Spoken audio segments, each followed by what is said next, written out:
না ধরো তোমার বর বলছে আমি তোমায় খালি ভালোবাসবো, খাওয়া দাওয়া কিচ্ছু দেবো না, খালি ভালোবাসছি, তাহলে কি হবে? হবে, ঠিক আছে। ঠিক আছে, আমাকে তাহলে একটু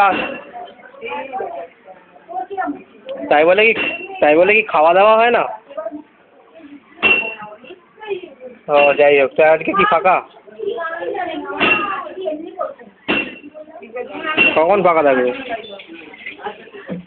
কখন ফাঁকা থাকবে? বিকাল থেকে ফাঁকা থাকবে? ও 7টা অবধি ফাঁকা আছে, তারপরে চলে যাবে? কোথায়? হ্যাঁ?